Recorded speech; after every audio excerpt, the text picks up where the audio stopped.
मैंने आपसे कहा था बेटा पहले सेशन के शुरुआत में, और आप देखो आपको क्लियर कर दें हम कि बायोमेंटर्स में हमारा फोकस, जिस बैच को हम लेकर चलते हैं, पूरा फोकस हमारा एक ऑफलाइन क्लासरूम के समान बच्चों पर होता है। हम 15 तरह के बैच लॉन्च नहीं करते हैं, हम जो है वो शॉर्टकट भी नहीं करते हैं। इसलिए आप हमसे, हमारे पास कई रिक्वेस्ट आ रही है, सर 3 महीने में नीट का कोर्स लॉन्च कर दीजिए, 4 महीने में। तो भैया जो कर रहे हैं वहां चले जाओ। बायोमेंटर्स बहुत ही सीरियस मोड पर काम करता है।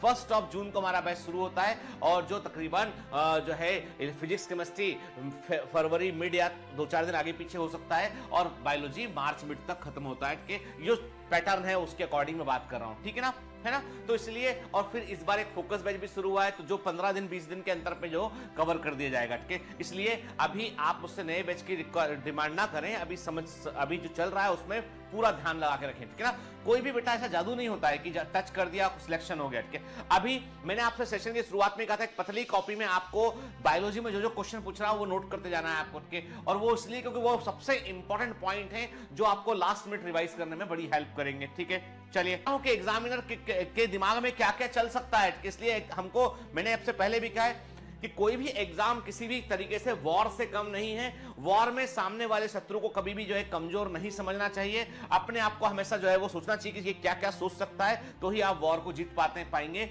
और बायोमेंटर्स के कमांडोज एग्जामिनर के दिमाग को समझने की क्षमता को डेवलप कर चुके होते हैं, इसलिए वो एग्जाम में फोड़ कर आते हैं। और आपको भी फोड़ के आना है, आप भी मेरे कमांडो से फोड़ कर आपको आना है, ठीक है। मैं आपसे एक ही बात बोलूंगा बेटा, कुछ चीजें मैंने इस लेक्चर के दौरान बोली हैं जो सोचने पर मजबूर करती हैं, जो कंट्रोवर्शियल भी लग सकती है, लेकिन मैं कहता हूं सोचिए जरूर, क्योंकि सोचेंगे आप तभी परिवर्तन होगा, बगैर सोचे तो कुछ नहीं होगा, ठीक है। मैं वही कहता हूं आपसे कि हम पढ़ रहे हैं हम कुछ अपना बनने के लिए, लेकिन हम परिवर्तन करेंगे इस देश को बेहतर बनाने के लिए। All the best.